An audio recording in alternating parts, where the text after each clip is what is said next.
This is the local and national news from Fabulous 103 FM, brought to you via YouTube.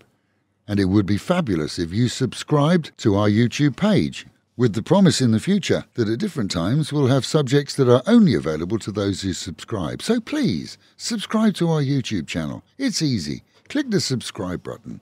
And at the same time, click the like button too. As of July the 1st, most COVID regulations will be a thing of the past in Thailand.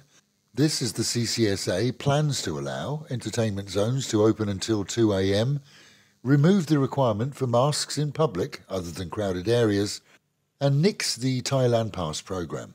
Applying this to all provinces, the CCSA thanked the public for their previous cooperation. So, with no more travel insurance requirements and the Thailand Pass gone, vaccinated tourists can arrive with ease, showing either their proof of vaccine status or, for non-vaccinated arrivals, showing a PCR test from their home country. Those arriving without either will be allowed to test here on arrival. That, though, could see a 24-hour delay. So pre-testing is advised for all those who haven't been vaccinated. Businesses, though, will be allowed to have their own regulations regarding mask wearing and may require their visitors to wear them. The killing of a Thai man and his pregnant wife in Taiwan has taken a twist, as many speculate that they were involved in a boiler room scam operation, and previous reports that one Thai man accused of their killing had fled here. His arrest led to the naming of two others involved and the arrest so far of one of them. Taiwanese police are keeping tight-lipped on the cause of the killing, where both were put in the boot of a BMW car and left in a car park. The Lithuanian man accused of killing his ladyboy lover in Surin before fleeing to Pattaya denies all charges filed against him.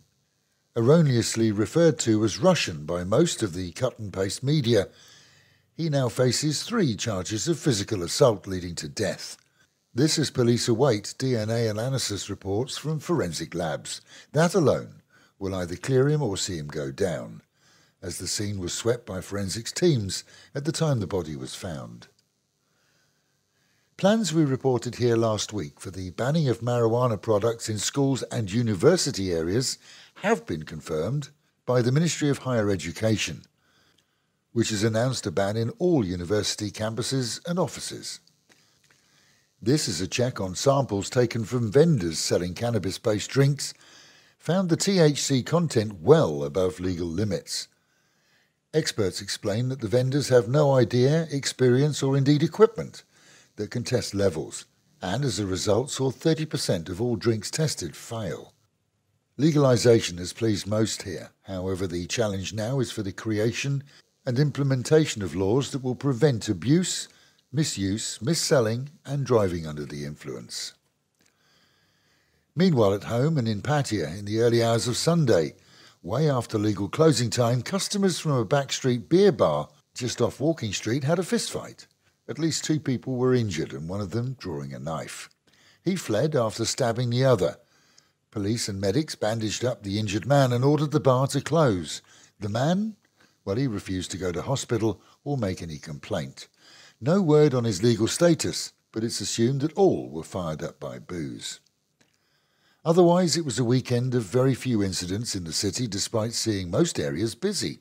Pattaya then is in recovery and the prognosis is good. Businesses who survived the COVID era are reopening at a fast rate. But as rents return to normal, many shopfronts are locked and vacant, with few people willing to jump in unless rents become more affordable. Despite the upturn, there's no promise of a high season, so trade is restricted to local nationals, expats who make up a huge part of trade in the city now, and the slowly growing tourist count. And with the Met Office promising highs today of a muggy 34, dropping down to 28, and a return of last night's storms in some areas. Local and national news today from Fabulous 103 FM and Fabulous Pattaya Media Group. And to get a notification every time we release another bulletin or program, like and subscribe to our channel, Fabulous Pattaya Media Group, by using the link below.